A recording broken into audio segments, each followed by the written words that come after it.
بسم اللہ الرحمن الرحیم۔ جو احادیث اس باب میں پیش کی جاتی ہے کہ شروع میں کسی اہم مہم کام کے بسم اللہ پڑھا جائے یا الحمدللہ یا مطلق ذکر، ان سب کا ایک طریق ہے۔ عبد الرحمن الاوزاعی عن قرہ بن عبد الرحمن عن ابن شہاب الزہری عن ابی سلمہ عن ابی ہریرہ رضی اللہ تعالی عنہ۔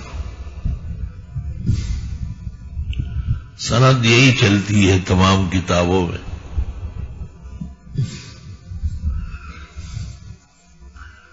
عبد الرحمن الاوزاعی عن قرہ بن عبد الرحمن عن ابن شہاب الزہری عن ابی سلمہ عن ابی ہریرہ رضی اللہ تعالی عنہ قال قال رسول اللہ صلی اللہ علیہ وسلم كل امر ذی بال لم يبدأ بحمد اللہ وفي رواية ببسم الله وفي رواية بذكر الله فهو أقطع۔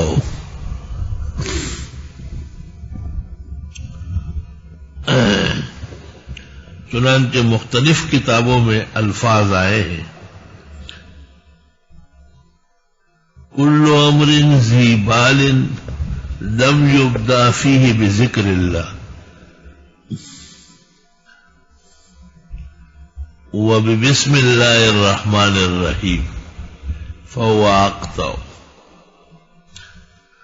عبد القادر راہوی ایک محدث گزرے ہیں، انہوں نے 40 احادیث لکھی، اس میں اس کے طرق اکٹھے کیے۔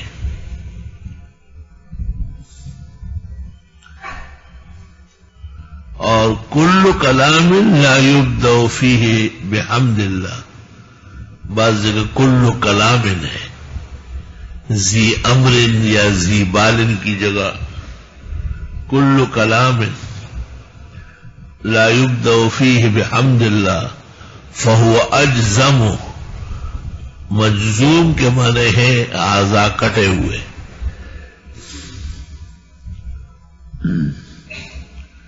یہ ابو داؤد اور نسائی میں ہے،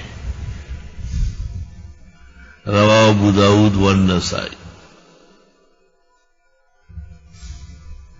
ابن ماجہ کے ایک طریق میں ہے کل امر ذی بال لم یبدأ فیہ بالحمد فہو اقطع۔ اقطع نامراد بے نام اور بے مرام، ادھورا۔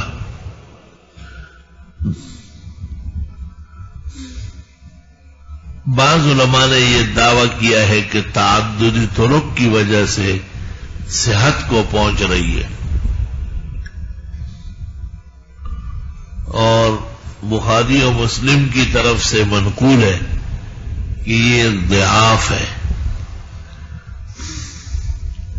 تو فیصلہ ابن صلاح نے کیا ہے مقدمہ میں کہ ہؤلاء الاحادیث تنحط عن الصحاح وتفوق علی الضعاف۔ یہ صحاح تو نہیں ہے لیکن ضعاف بھی نہیں ہے، درمیانی درجہ حسن درجے کا ہے۔ حضرت الاستاذ مولانا صاحب کی بھی رائے یہی ہے۔ اللہ اکبر۔ آئی سمجھ میں؟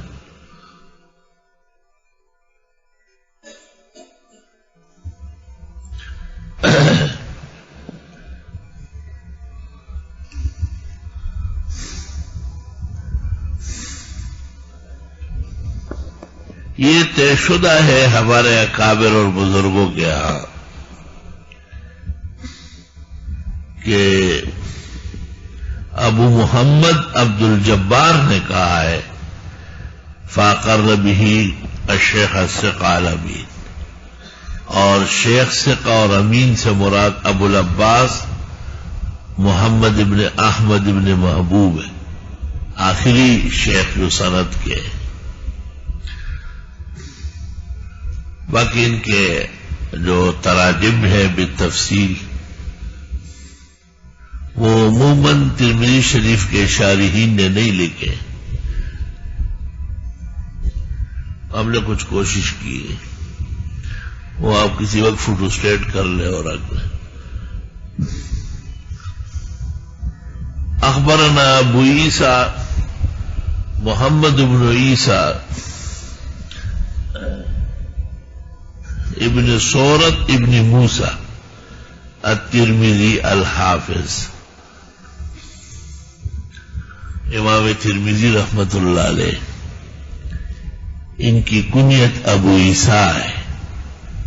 اس میں اشکال ہے کہ ان عیسیٰ لا اب لہ، عیسیٰ تو بن باپ کے پیدا ہوا ہے، تو کہتے ہیں کہ کنیت اختیار کرنے کے وجوہ متعدد ہیں، جیسے کسی اچھے کام کرنے والے کو ابو الحسنات کہتے ہیں، ابو المآثر کہتے ہیں۔ حضرت ابو ہریرہ نے بلی پالی تھی تو ان کو ابو ہریرہ کہا گیا، کان یحب الحرہ، مطلب ہے کہ ابویت نسب کے لیے تو نہیں ہے، نسبت کے لیے۔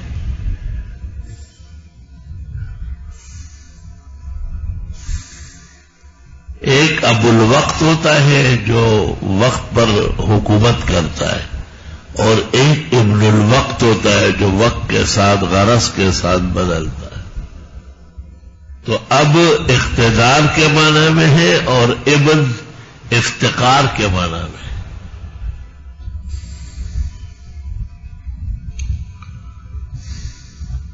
کشف الالقاب پر جو کتابیں ہیں انہوں نے اس پر بحث کی ہے۔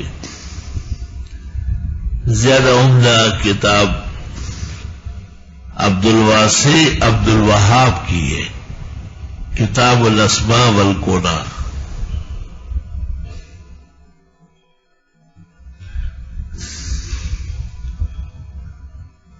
وہ جو حضرت فرماتے انما انا قاسم واللہ یؤتی، اس پر بھی عبد الوہاب نے کہا ہے نا کہ اس طرح نہیں کہا ہے، آپ نے کہا انما انا ابو القاسم، میں تو قاسم کا ابا ہوں، آپ کے بیٹوں میں سے ایک قاسم کہلاتا تھا،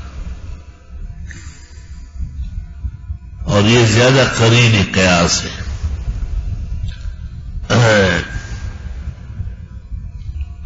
مولانا عبد الحی لکھنوی کی کنیت ابو الحسنات، مولانا ظہیر الدین نینوی کی کنیت ابو المآثر،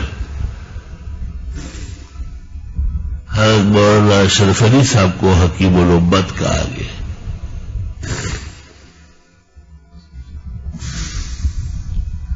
اور شاہ صاحب کو امام العصر۔ ان سے پہلے اسحاق ابن ابراہیم حنظلی کے حالات میں تہذیب میں لکھا ہے کہ وہ لقب بامام العصر۔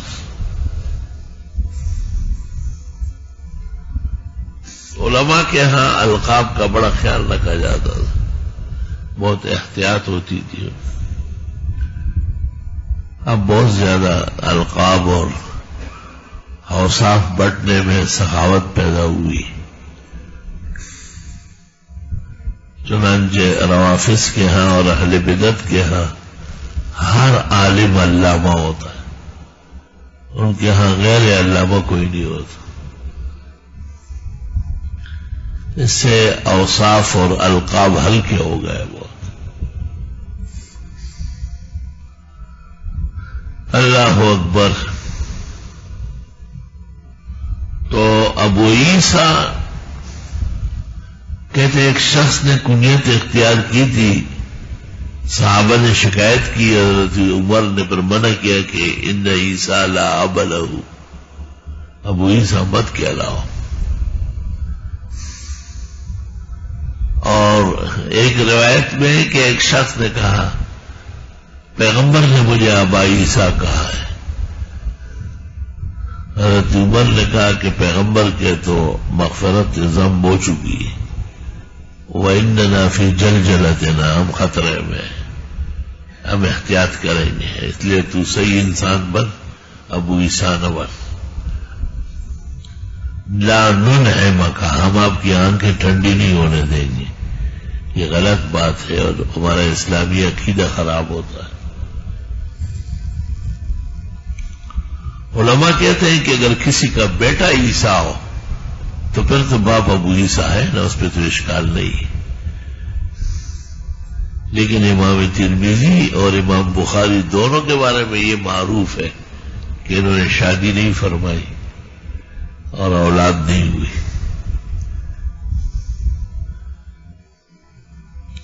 علم حدیث سے ان کو موقع ہی نہیں ملا. اللہ تعالیٰ نے ایسی مقدس زندگی عطا فرمائے. بعضوں نے کہا ہے کہ شادی ابھی ہے، بچے ہیں، لیکن اس کا کوئی سر پیر نہیں ہے روایت کا. ناقدان میادین نے نہیں مانا ہے.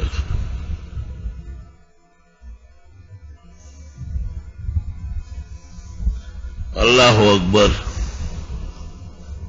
محمد ابن عیسیٰ ابن سورت ابن موسیٰ ترمذی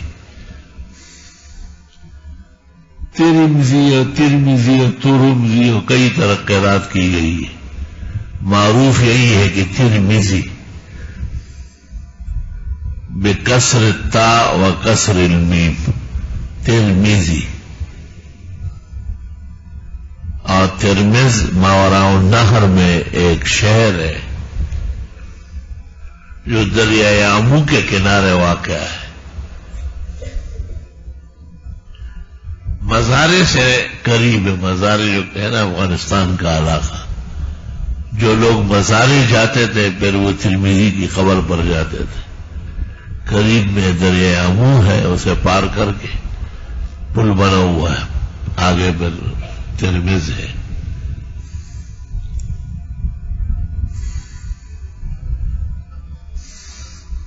امام ترمذی کے نام کے ساتھ بوغی بھی ہے. بوغی کہتے بوغی اصل میں باغی کے معنی میں باغبان تھے. باغبان.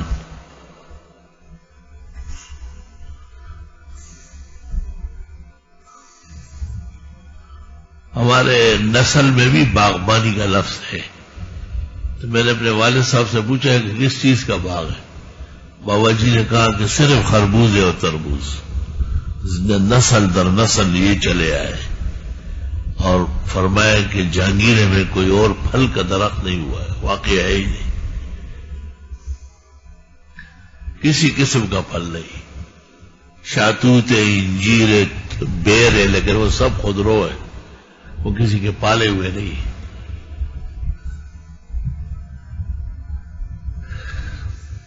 شاہ عبدالعزیز صاحب نے بھی بوغی کا یہی معنی کیا ہے کہ آپ باغبان تھے.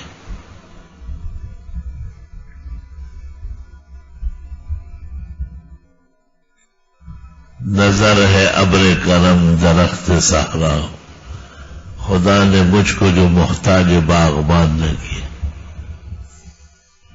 باغبان کو پشتو میں باغوان کہتے ہیں، میرا باغوانات دی.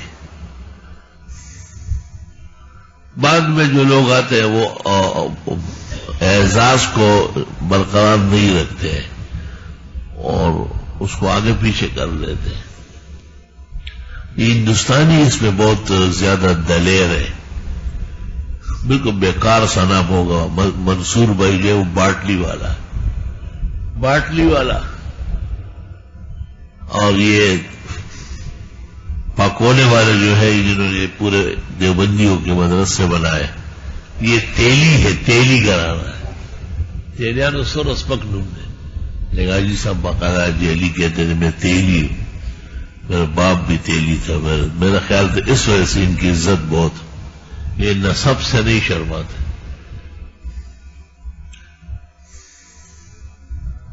اور نسب تبدیل کرنے بھی لعنت آئی ہے اس پر. آپ نے بخاری میں اس شخص کو کہا تھا کہ اس کا سر کاٹ کے لاؤ، جس نے سسر کو باپ کہا تھا اور باپ کا انکار کیا تھا. توبہ. ہمارے پاس ساتھی فلاں بخاری فلاں ترمذی میں، ان سے کہتا ہوں خیر ہے، کوئی ماں پر شبہ ہوا ہے؟ کیا ہوا ہے یہ جو نئے نئے نام لگا رہے ہیں؟ بس جو ہو وہی ہو رہا، تبدیل کیوں ہو رہا؟ یہ کچی نسل کی علامت ہے، متلون جسے کہتے ہیں. ہمارے جہانگیر کے کچھ لوگ یہاں آئے ٹھہرے، ایک دفعہ میں لانڈی گیا تھا، بہت زمانہ ہوا، وہاں بورڈ لگا ہوا تھا شاہ جیلانی. میں نے اس سے پوچھا، وہ ملنے آیا، میں نے کہا داؤد شاخیل سے بھی آؤ، میں تھا کور سے بورڈ لگو رہے ایسے بولا گونے شاہ جیلانی. دیکھا تھا شاخیلان آپ سپلائی جوڑے اوزان دلگیری شاہ جیلانی، پیرانی پیر کی کتنی بے حرمتی. یہ ایک مرض ہے بالکل. شاید آپ نے اس لیے کہا کہ میری امت سے فخر علی الانساب کی بیماری نہیں جائے گی.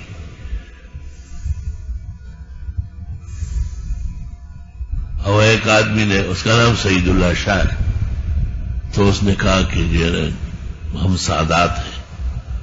میں نے کہا سادات کہاں سے ہوگا؟ کہنے لگے نام کو نہیں دیکھتے. میں نے کہا اس سے سعید ہو گیا. میں نے کہا تیرے باپ کا نام محراب گل ہے، اس کے باپ کا نام عارف گل تھا، اس کے دادا کا نام غریب گل تھا. ٹول گلو نے ہوئی نسا پشاش ہوئی خیر خودے سچل بکڑا پشاوا.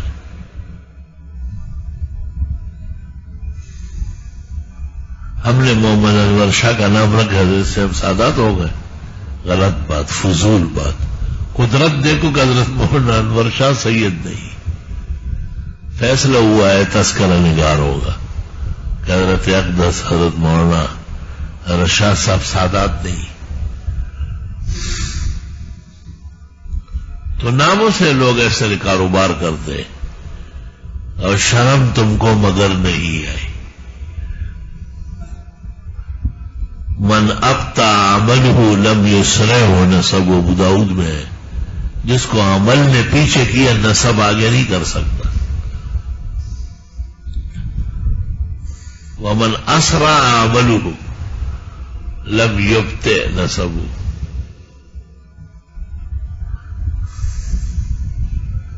مشہور زمانہ فقیہ الہند اور مفتی اعظم حضرت مولانا مفتی کفایت اللہ صاحب، یہ نسبن جولا ہے شاہ جہان پور کے.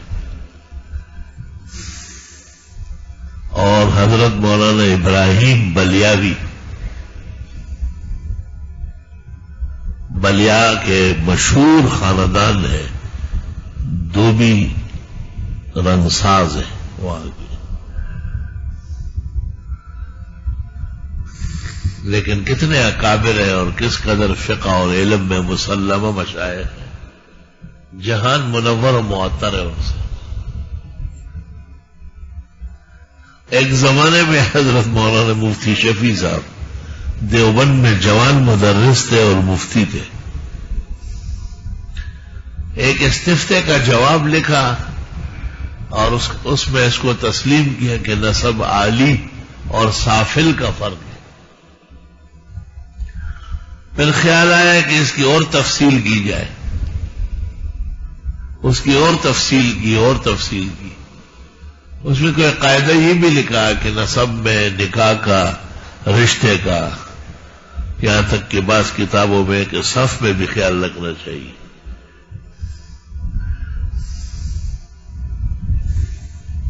وہ تحریر چھوٹی سی شائع ہو گئی، لوگوں کی شرارت بھی ہوتی. علامہ سنبلی تھے بہت بڑے اور پورا علاقہ جولاہوں کا تھا، رنگ سازوں کا تھا، اور دیوبند کا سارا آمد وہی سے تھا. علامہ سنبلی حضرت مدنی کے ہم سبق تھے.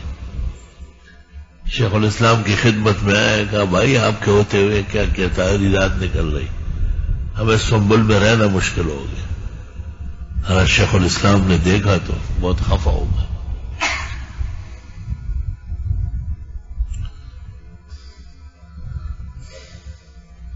شاید کچھ مدت کے لیے حضرت مولانا مفتی شفیع صاحب کا افتاء بھی ملتوی کیا گیا ہے، منع کیا کہ آپ فتویٰ نہ لے کر ہو جاتی ہے غلطی انسان سے.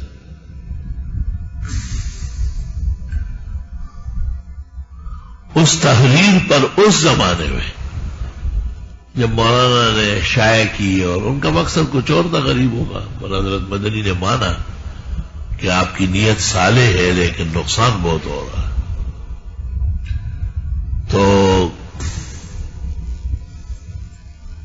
مولانا حبیب الرحمان الاعظمی محدث الہند، انہوں نے اس زمانے میں اس پر رد لکھا تھا کہ اس تحریر میں یہ ثقب ہے اور خلل ہے اور یہ درست تحریر نہیں. اللہ جانے کہ کس طرح وہ دونوں مل کے یہ زمزم پبلشر نے شائع کی. لے لو، بہت علمی چیز. مفتی شفیع کی ایک تحریر اور اس کا مفتی مولانا حبیب الرحمان الاعظمی کی طرف سے تفصیلی رد، 800 صفحے کا رد ہے. مجھے بھیجا انہوں نے، پبلشر نے. دیکھ کر دنگ رہ گیا. میں نے کہا یار یہاں کیا ضرورت ان چیزوں کی شائع کرنے کی. اللہ، مشکل کام دنیا کے اندر فتویٰ ہے. اگر آپ حق نہیں کہیں گے تو خیانت ہو جائے گی، اور حق کہیں گے تو کبھی کبھی سر بھی چلا جاتا ہے. فتویٰ تو آسان کام نہیں ہے، تو مشکل کام ہے.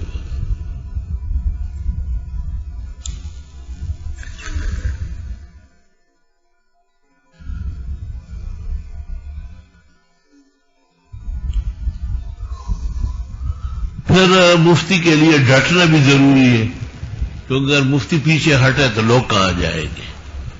ہمارے منصور بھائی تھے، وہ کہتے تھے مفتی کے لیے پختون ہونا ضروری ہے تاکہ اس میں صلابت ہوتی ہے، شتکی کی طرح. میں نے کہا تب کہ فقی پورا ہو، غلط بات پہ نہ اڑے. بنیاد یہ ہو کہ مسئلہ صحیح ہو. جب آپ کو اندازہ ہو جائے کہ مسئلہ کمزور ہے تو پھر رجوع کرنا بہت اچھا ہے.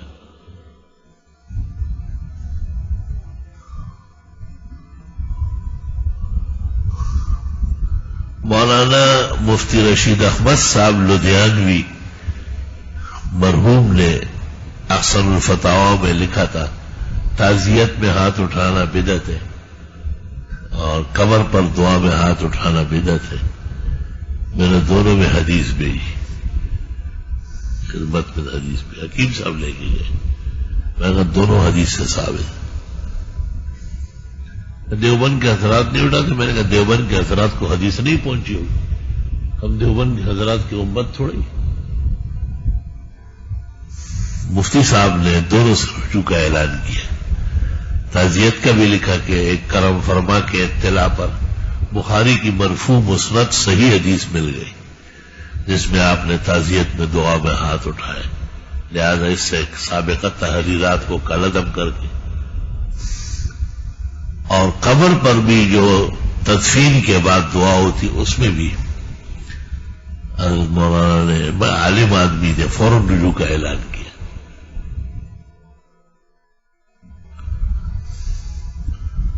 دارالعلوم کراچی میں استاد محترم مولانا مفتی ولی حسن کی تدفین ہوئی تو حضرت تقی صاحب قبر پر ایسے آ کے کھڑے رہے اور پھر چلے گئے.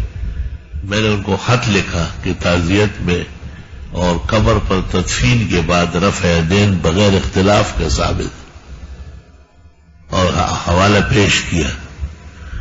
میں نے کہا آپ کا اس پر عمل نہ کرنا باعث صد افسوس. جبکہ اب تو چاپ میں بھی آ گیا. مولانا مفتی رشید نے احسن الفتاوی جدید میں اعلان کیا ہے رجوع، 4 جلد.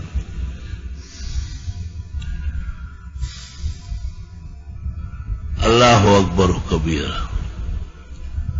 آج کل حضرت مولانا مفتی محمود صاحب کا فتاوی شائع ہو گیا 17 جلدوں میں، اور کچھ جلدوں پر مولانا علاء الدین صاحب اور سوات کے ایک محقق لڑکا ہے وہ لگے ہوئے تحقیق کر رہے ہیں، وہ آپ ضرور حاصل کریں، بڑے علوم ہیں اس میں۔ حضرت مولانا مفتی محمود صاحب اپنے وقت کے بڑے شہیر فقیر ہیں، آپ کے فقہ پر ملک اور بیرون ملک میں بڑا ناز ہوتا تھا، آپ بڑے منجے ہوئے مفتی و فقیر۔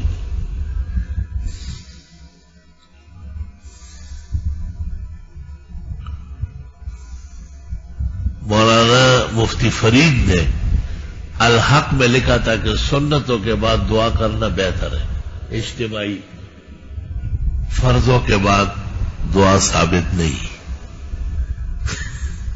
تو مفتی محمود صاحب ان کے پیچھے آ گئے تھے، پھر 100 قریب جو مفتی فرید وہ آ گئے سشنا مفتی راولی دیکھو۔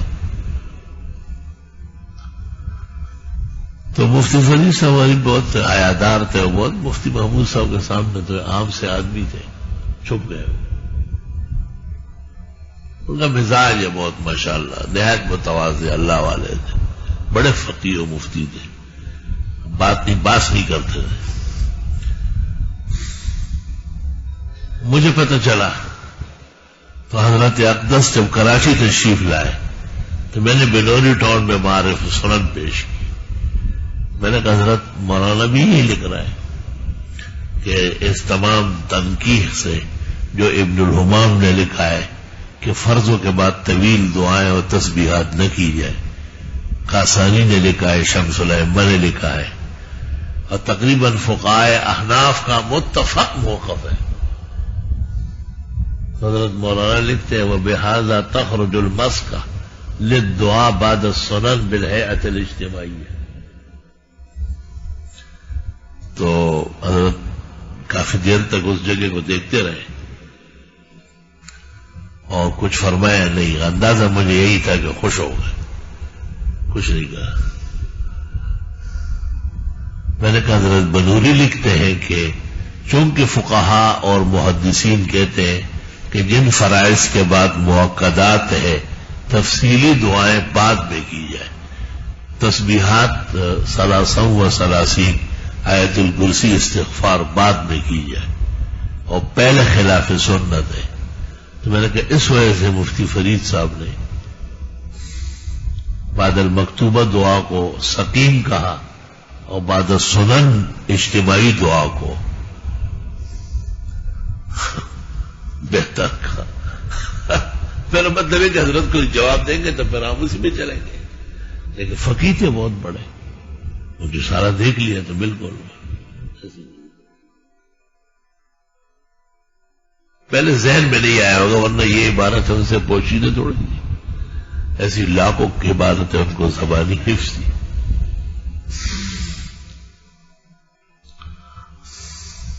تو علم عناد اور ضد کا نام نہیں ہے، علم اذعان اور تسلیم کا نام، خوشگوار پہلو ہے علم۔ بعض اوقات طالب علموں کی باتوں سے ہمیں بہت فائدہ ہو جاتا ہے، بے انتہا فائدہ پہنچتا ہے۔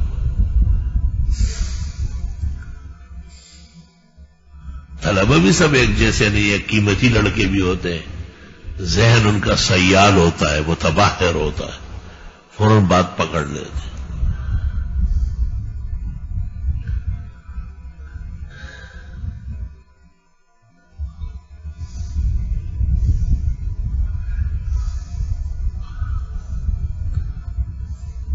ایک دفعہ ایک استاذ تھے، ابھی انتقال ہوا، ڈیفینس میں امام تھے، مولانا شیر عالم نام تھا، یہ اچھے استاذ تھے ڈیر اسماعیل خان کے، شروع میں یہاں 4-6 سال رہے۔ تو اس زمانے میں یہ کھلا گریبان میں بیان کرتا تھا کہ لوگ کھلا گریبان رکھیں، یہ ایک عنوان تھا وہاں، گریبان کے بٹن لگانا اور کھنڈیاں لگانا اس کو منع کرتا تھا، یہ خلاف سنت ہے۔ تو ایک دن اس نے مجھے کہا کہ یہ واقعہ ہے کہ حضرت کی خدمت میں قرہ ابن ایاس آئے اور کچھ مزینہ کے لوگ آئے، پیغمبر کے گریبان کھلا تھا، تو انہوں نے عمر بھر گریبان کھلا رکھا، گرمی ہو یا سردی، گریبان بند نہیں کیا۔ یہ تو واقع حال ہے۔ اس سے پتہ چلتا ہے کہ اس کے علاوہ اور لوگ جو آئے ہیں آپ کا گریبان بند تھا، اس کے سامنے کھلا تھا، سمجھئے بات نہیں۔ تو میں نے اس کو اس وقت جواب ہی دیا کہ تم عدم سے استدلال کرتے ہو، وجود سے نہیں کرتے۔ عجیب بات ہے، عدم سے کیوں کرتے؟ تو وہ سمجھ گیا، فوراً چپ ہو گیا۔ میں نے کہا تم تو عدم سے استدلال کر رہے ہو وجود کے بجائے، یہ وجودی مسئلہ ہے، عدمی نہیں ہے۔ اس طرح تو ہر مسئلے میں شک پیدا کرو گے کہ اس سے پہلے ایسا ہوتا ہوگا۔ لیکن ایک شخص ایسا آیا کہ اس نے مجھے کہا کہ یہ آپ کا گریبان جو ہے کھلا ہونا چاہیے، اور میں نے راون میں بزرگ دیکھے، مولانا انعام اللہ سانو، مولانا محمد عمر پالامپوری، مولانا عبید اللہ دہلوی، سب بڑے بڑے بزرگوں کے گریبان کھلے اور پورے بال نظر آ رہے ہیں، بڑے بڑے بال سیدھے۔ یہ پکا مسئلہ ہے کہ گریبان کھلا ہونا چاہیے۔ اس مسئلے میں آپ کامیاب ہیں۔ جو بند رکھتے ہیں ان کے پاس کوئی دلیل نہیں۔ سمجھئے اب بات، پوری تقریر کی مجھے۔ اس کے بعد مجھے کہا کہ ایک انتظامی مسئلہ ہے، اور وہ یہ کہ آپ کی جیب میں قلم بھی ہوتے ہیں، چیزیں بھی ہوتی ہے، تو وہ ادھر چلے جاتا ہے نا، کھلا ہوتا ہے، تو کہا انتظامی طور پر اس کو بند کر سکتے ہیں۔ میں سمجھ لیا یہ چیز سے سوئی منظر پیدا ہوگا۔ لا الہ الا اللہ، بہت فائدہ ہوا مجھے اس کے اس اشکال سے۔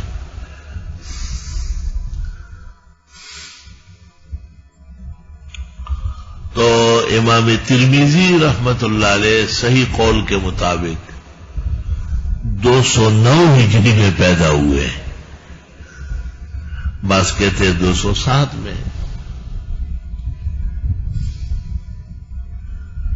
اور 279 میں، 279 70 سال کی عمر میں فوت ہوئے۔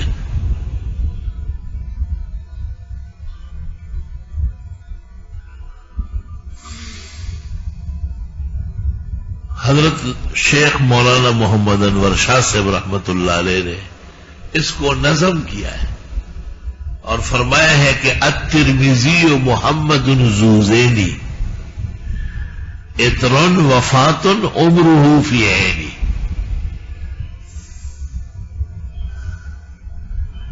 اطرن وفات، وفات سے بنتا ہے 279، 279، اور عین سے بنتا ہے 70۔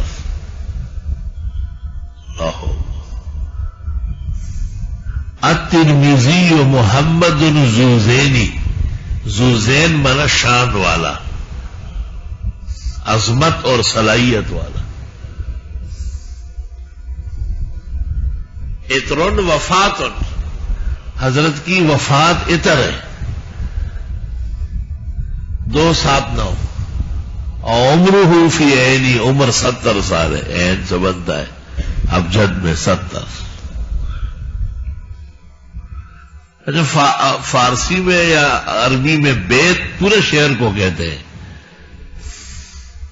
ایک فاضل نے درس ترمذی میں ایک مصرع لکھ دیا، خیال نہیں ہوا۔ اس سے پتہ چلتا ہے کہ یہ سب طالب علم لکھ رہا ہے۔ شعر پورا ہے، الترمذی محمد زوزینی اطرن وفات عمرہ فی عینی، مصرع نہیں ہے، بیت پورے شعر کو کہتے ہیں۔ مشاعرہ جب ہوتا ہے نا اس کو بیت بازی کہتے ہیں، بیت بازی۔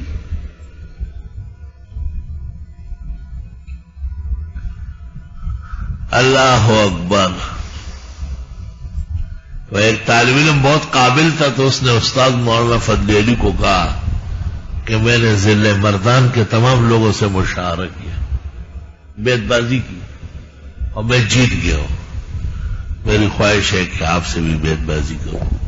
استاد کو کہا لیکن آپ ڈال اور رڑے یہ نہیں لائیں گے کہ فارسی میں نہیں ہے۔ اور دہلی استاد تو باہر تھے علوم کی۔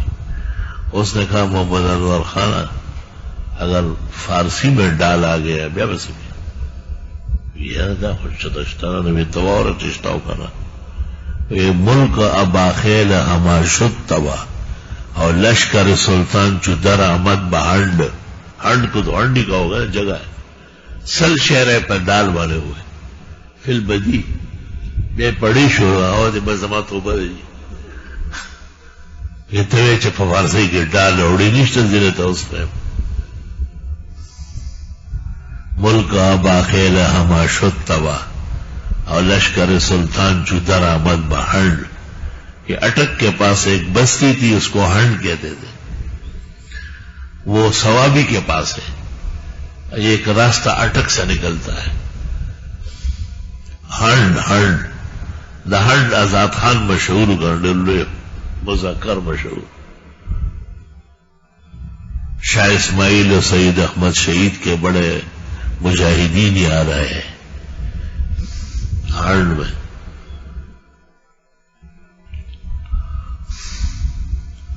تو الترمذی محمد ذو زینی عطر وفات عمرہ فی عینی.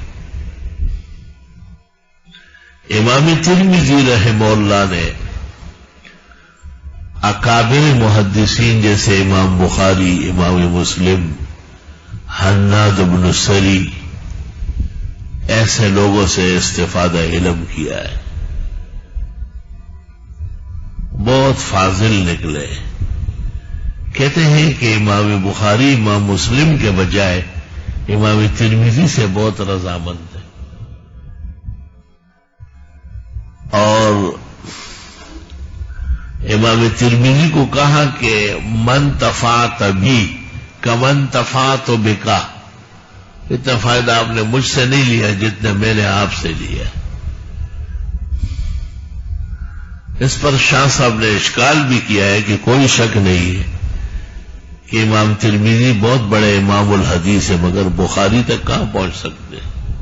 وہ امام لا یجارا، اس کا مقابل دنیا میں نہیں. تو تواضعان لوگ شاگرد کو کہتے ہیں کہ یہ قابل ہے. امام بخاری نے عذر تواضع کہا. ویسے بھی بڑے لوگ چھوٹوں کو بڑا کر دیتے ہیں.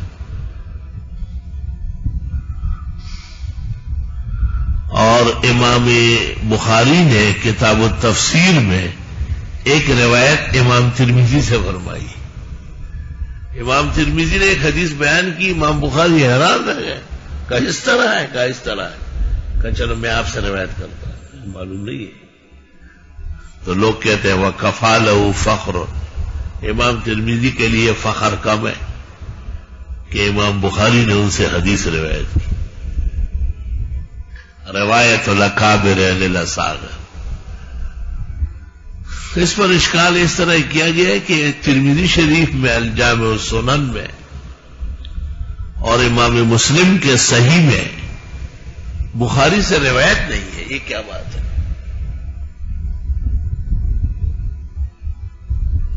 بعض علماء کرام اس طرح کہتے ہیں کہ امام بخاری کو ایک سازش کے تحت متہم کیا گیا تھا، اور وہ یہ کہ امام بخاری سے منقول ہے کہ کلام اللہ غیر مخلوق وکلامنا یا والفاظنا مخلوق. اس پر حنابلہ بہت ناراض ہو گئے، کیونکہ احمد بن حنبل تو اسی پہ پٹے ہیں. بہت سخت سزائے بھگتی. یہ بات اپنی حد تک رکھے، پھیلائے نہیں. شان ورشا صاحب کی رائے یہ ہے کہ نہیں، بخاری اس غلطی کا مرتکب ہوا ہے، اس سے یہ خطا واقع ہوئی، اس کے منہ سے نکلا ہے یا ظالموں نے نکلوایا ہے. وہ یہ کہتے ہیں بخاری میں کہ عرش مخلوق ہے اور قلم مخلوق ہے اور ہر چیز مخلوق ہے. وما سوى الله فهو مخلوق. حضرت شاہ صاحب کہتے ہیں کہ یہ هذا موضع الخطر، یہ خطرناک جگہ ہے، اس میں یہ غلطی کر رہا ہے. اس جگہ پر کتاب التوحید میں وہ کائن و مکون و مکون اس طرح باتیں کرتا ہے. حضرت شاہ سے فرماتے کہ یہ ایک بڑے خطرے کی تیاری کر رہا ہے. وہ شکر ہے کہ بولا نہیں ہے. بعض کہتے کہ نہیں بولا ہے. بعد میں علماء نے اس میں ناراضگی ظاہر کی. چنانچہ کتاب الجرح و تعدیل کے 7ویں جلد میں امام محمد ابن حاتم رازی کہتے ہیں روینا عن محمد ابن اسماعیل ولما قال فی القرآن ترکنا. ہم نے بے شک بخاری سے حدیثیں پڑھی ہے لیکن جب وہ قرآن کو مخلوق کہنے لگے پھر ہم نے چھوڑ دیا اسے. ہمارے علماء، ہمارے مشائخ، ہمارے شراح یہ کہتے ہیں کہ یہ بخاری پر تہمت اتنی مشہور تھی کہ امام مسلم یا امام ترمذی وہ روایت نہیں کر سکے. روایت متہم ہو جاتی.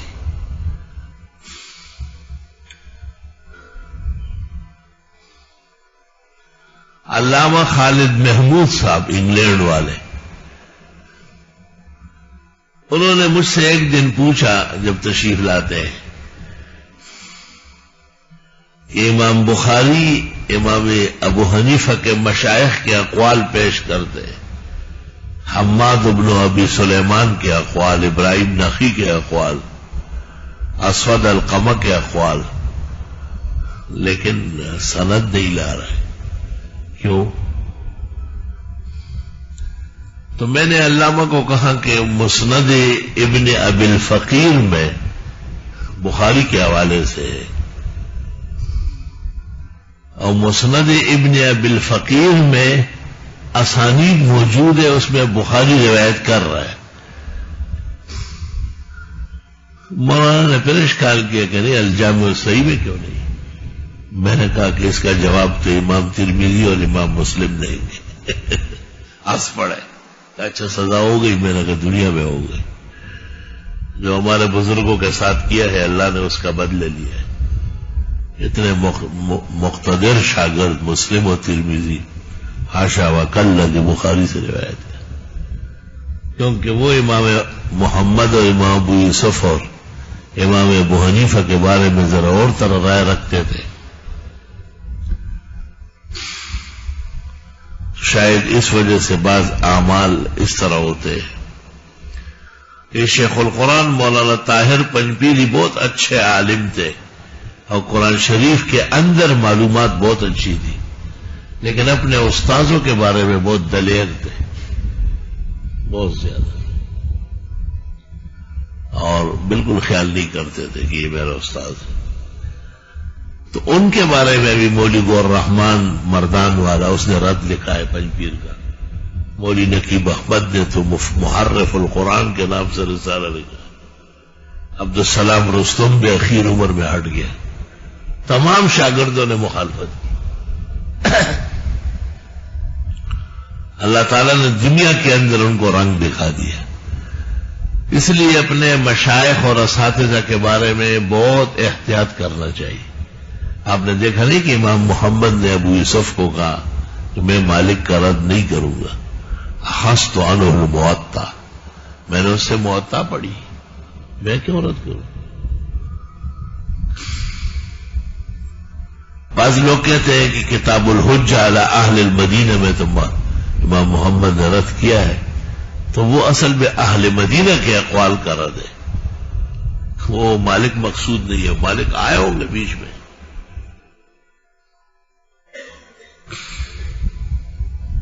امام ترمذی رحمت اللہ علیہ نے الجامع السنن 3 حصوں پر مشتمل کیا ہے.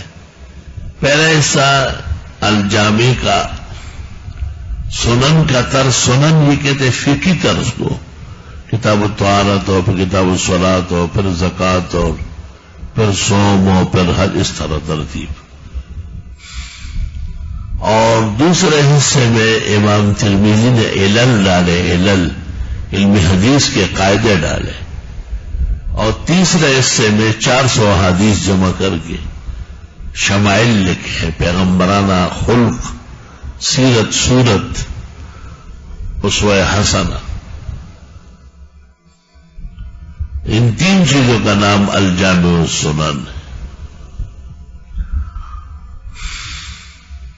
امام ترمذی کی کتاب کے بڑے مزایا اور مفاخر ہیں۔ ایک روایت نقل کر لیتے وہ بھی ادھوری سی یا متکلم فی، تاکہ ان کو کلام کا موقع ملے، اور پھر اور احادیث کی طرف اشارہ کر دے وفی الباب عن فلاں، جتنے صحابہ سے روایتیں ہوں وفی الباب میں کہہ دیتا ہے۔ چنانچہ حافظ ابن حجر نے اللباب فیما قال الترمذی وفی الباب، اور حضرت شیخ استاد محترم مولانا بن نوری نے ایک کتاب شروع کی تھی لب اللباب فیما یقولہ الترمذی وفی الباب، جو مولانا حبیب اللہ مختار نے کشف النقاب کے نام سے 10 ضخیم جلدیں لکھی، 6 چپ گئی اور 4 منتظر طباعت۔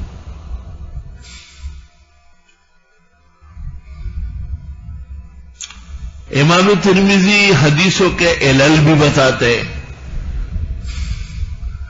اور یہ بھی بتاتے کہ حدیث مرفوع ہے یا موقوف ہے، اور ترجیح اور راجح بھی کرتے کہ رفع قوی ہے یا وقف قوی ہے۔ امام ترمذی رحمت اللہ علیہ حدیثوں کا حکم بھی کرتے ہیں، ہر حدیث غریب صحیح حسن یہ وہ، لیکن افسوس کہ اصطلاحات ان کے علیحدہ ہے، کیونکہ حدیث سے صحیح اور ہے حسن اور ہے۔ حسن کا معنی ہے کہ صحیح نہیں ہے، اور صحیح کا مطلب ہے کہ حسن نہیں ہے۔ یہ کہتا ہے حدیث حسن صحیح غریب، سارے جہان کی باتیں لے آتے ہیں، محدثین کو پریشان کرتے ہیں۔ کبھی ہم جواب دیتے ہیں کہ 2 طریقے، ایک حسن ہے ایک صحیح ہے۔ کبھی ہم کہتے ہیں سندن حسن ہے اور متنن صحیح ہے۔ کبھی یہ بنتا ہے کبھی نہیں بنتا۔ شیخ الہند نے کہا ہے کہ یہ امام ترمذی کا اپنا اصطلاح ہے، اس میں یہ محدثین کے مصطلحات کے پابند نہیں ہے۔ یہ بھی بہت مشکل بات ہے۔ پھر امام ترمذی رحمت اللہ علیہ الجامع السنن میں حدیث کے اختتام پر بتاتے ہیں کہ وہ مذہب مالک و اہل المدینہ و اہل الکوفہ۔ تو طالب کو حدیث کے بارے میں پتہ چل جاتا ہے، اور طالب کو لغات کا بھی پتہ چل جاتا ہے، اور طالب کو اسانید کے منازل کا بھی پتہ چل جاتا ہے، اور حدیث سے متعلق فقہی مذہب بھی معلوم ہو جاتا ہے۔ ایک بات یاد رکھیں کہ ترمذی شریف کے دونوں جلدوں میں فقہا کے مذاہب ہے، محدثین کا کوئی مذہب نقل نہیں کیا۔ امام ترمذی نے کسی جگہ غلطی سے بھی نہیں کہا کہ وہ مذہب اہل الحدیث۔ آج جو کہتے ہیں نا کہ ہم اہل حدیث کے مذہب پر ہیں، اور ڈاکٹر اسرار صاحب کراچی میں اتمام کرتے تھے، تو پوچھا گیا تو کہنے لگے میں امام بخاری کے مذہب پر ہوں۔ تو میں نے آواز دی کہ امام بخاری کا مذہب کیا ہے اس میں، کہ جہاں بھی قدم رکھے 4 رکعت پڑھے، وہ قصر کے قائل نہیں ہے، خیر تو ہے۔ اور میں نے کہا امام بخاری کا مذہب مستقل ہے ہی نہیں۔ آپ لاہور میں بیٹھ کے جانتے یا امام ترمذی جن پر بخاری فخر کرتے تھے، ان کو معلوم نہیں تھا کہ ہمارے استاذ کا علیحدہ مذہب ہے؟ کبھی بھی نہیں۔ حالانکہ وہ حدیثوں کے بارے میں کہتے ہیں سال تو محمد عن ھذا الحدیث، میں نے اپنے استاد امام محمد ابن اسماعیل بخاری سے پوچھا، اور کہا وہ ہندی صحیح، اور بڑی بڑی مشکل حدیث ہے ان سے پوچھتے ہیں، لیکن مذہب کبھی بھی بخاری کا نقل نہیں کیا۔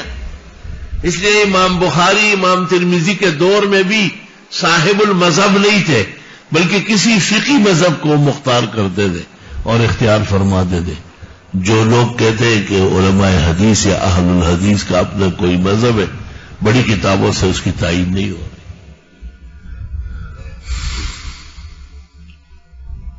مولوی صاحبان سمجھ گئے؟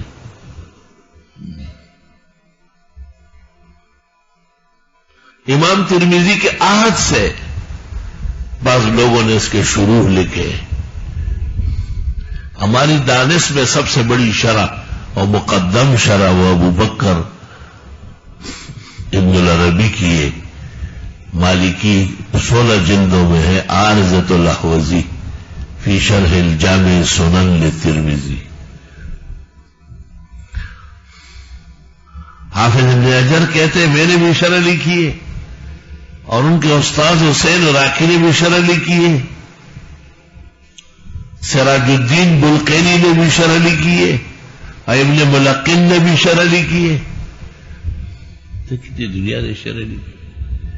ابن سعید الناس الیاموری نے بھی شرح لکھی. بڑے بڑے، اور ابن بشکوال نے بھی اس کی شرح لکھی.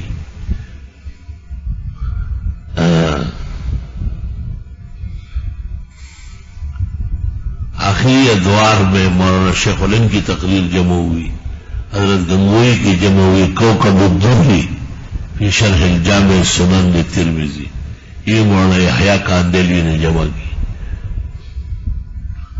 اور فیوزات الحبر المدنی وہ کے نام سے بھی ایک شرح ترمذی کی حضرت بن نوری حضرت مولانا حسین احمد صاحب کی تقریر ہے. لیکن ہندوستان کے سطح پر کامیاب درس حدیث کی حضرت مولانا انور شاہ نے دی. آپ نے ترمذ اور بخارا اور سمرقند کو یاد تازی کی. آپ کا حافظہ غضب کا تھا، وہ علم متبحر تھا، کئی دریا موجزن رہتے تھے آپ کے سامنے، اور مذاہب ایسے جیسے آپ کے ہتھیلی میں.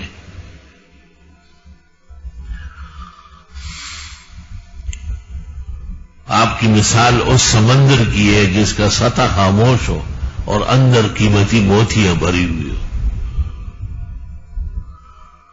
گھنٹوں آپ کا درس حدیث ہوتا تھا بخاری و ترمذی کا. شرق اور غرب سے علماء و طلباء پہنچتے تھے.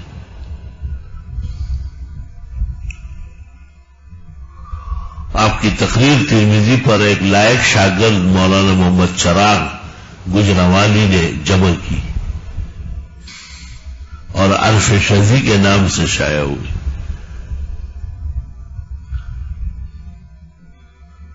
عبد الرحمن مبارک پوری غیر مقلد آیا، اور ہندوستان مبارک پور میں یہ لوگ بہت زیادہ ہیں. اس نے اس کا رد لکھا، شرح ترمذی کے لیے تحفۃ الاحوزی، لیکن حقیقت میں اس کتاب کا رد لکھا ہے.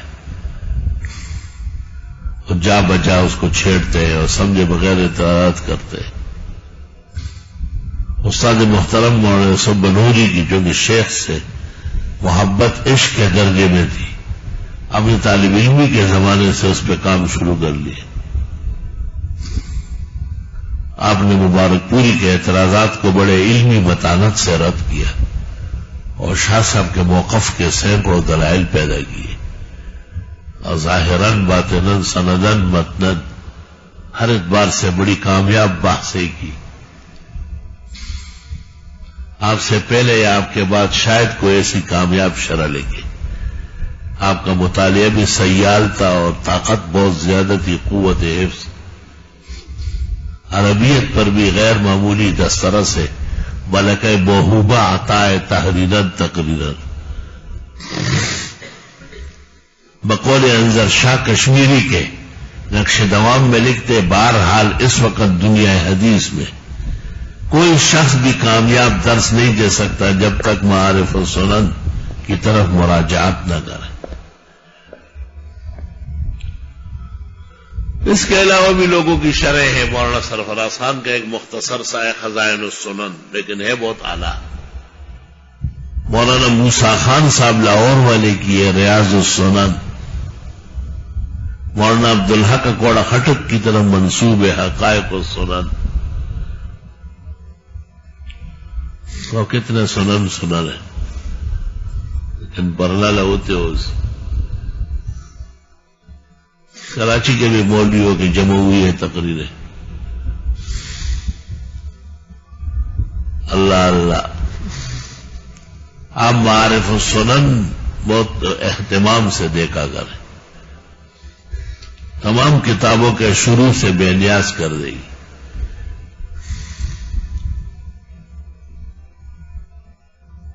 اللہ اکبر و کبیرہ.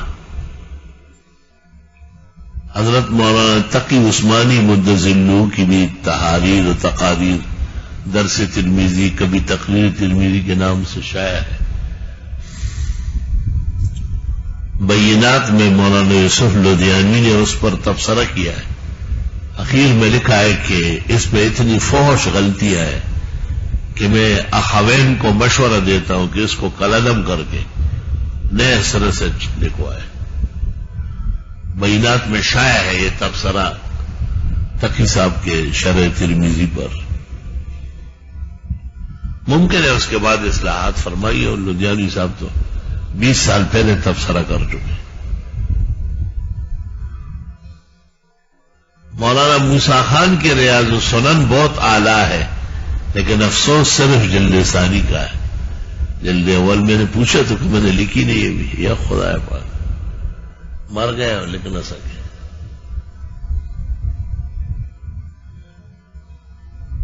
اور کیا کیا لکھا ہے لوگوں. مفتی فرید صاحب کی بھی کوئی شرح ہے، کوئی بہت زیادہ قوی نہیں، درس کی شکل ہے، صرف تحقیق نہیں ہے اس میں. ہمارے زمانے میں مولانا مفتی فرید ابو داؤد پڑھاتے تھے. ان کی 3 کتابیں بہت مشہور تھی. ابو داؤد دور حدیث میں مختصر المعانی اور شرح جامی. ان کے متعلق مشہور تھا کہ اگر عبد الرحمن جامی بھی آ جائے نا اور تفتزانی تو ان سے بہتر نہیں پڑھائیں گے. بہت یہ طولا مانا جاتا تھا. بعد میں جب مولانا عبدالحق بیمار ہو گئے، پھر فوت ہو گئے، پھر ان کے پاس ترمذی بخاری وغیرہ آئی. حضرت اقدس مولانا مفتی محمود کی شرح زاد المنتہی، وہ دوسری جلد بھی سنا چھپ گئی ہے. اس دن مولانا شیر علی شاہ نے بتایا. وہ بھی بہت کامیاب شرح ہے، نہایت موجز و ملخص ہے، لیکن منقح ہے، بہت صاف ستھری. ہر کے آمد عمارتی نو ساخت رفت منزل بدی گرے پردہ وہاں دیگر پختہ ہم چھنے ہوسے اور عمارت بسر نہ برد کس. ہم نے بھی ایسے طالب علمانہ ٹکڑے جمع کیے ہیں احسن الاحوزی کے نام سے. امام مہدی سے پہلے ہی آ جائیں گے.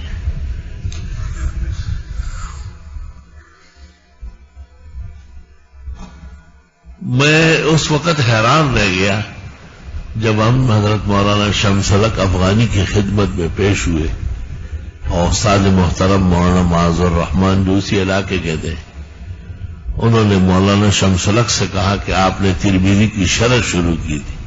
کہا 6 جلدیں پوری ہو گئی تقریباً، لیکن مولانا محمد یوسف صاحب بنوری کی شرح آ گئی معارف السنن کا. وہ استاد محترم مولانا انور شاہ کے علوم کے حافظ ہیں، لہذا میں نے ترک کر دیا. حضرت نے کہا نہیں آپ بھی پورا کریں. فرمایا مجھے مصنف بننے کا شوق نہیں، میرا مقصد ترمذی کی خدمت تھی اور اپنے شاہ صاحب استاذ کے علوم آگے بڑھانا تھا. وہ مولانا محمد یوسف صاحب بنوری نے اعلیٰ طریقے سے کیا ہے، لہذا میں اپنی وہ جلدیں نہیں چھاپوں گا. یہ میں نے جب یہ سنا کتنے بڑے عالم، ایشیا کے سب سے بڑے عالم تھے علامہ شمس الحق، اور فرمایا نہیں مولانا محمد یوسف نے ترمذی کی شرح معارف السنن بہت عمدہ و کامل و اکمل نہیں کی. بڑے معترف تھے، دیر تک دعائیں دیتے رہے، جبکہ وہ عمر میں 15 سال بڑے تھے اور فضیلت میں 10 سال پہلے. شاہ صاحب کے اولین شاگردوں میں سے. الحمدللہ رب العالمین. اللہم صلی وسلم علی النبی وعلی آلہ واصحابہ. دعائیں صحت، شفا و تندرستی کی درخواست ہے. ملک اور شہر میں بھی اللہ امن خوشگواری نصیب کرے. آنے جانے والے طلباء، رہنے سہنے والے سب کو اللہ پڑھنے میں مگن فرمائے. توجہ تام، توجہ صالح نصیب فرمائے. ہر طرح کے خطیات، بشریات، تقصیرات اللہ عفو فرمائے. صلی اللہ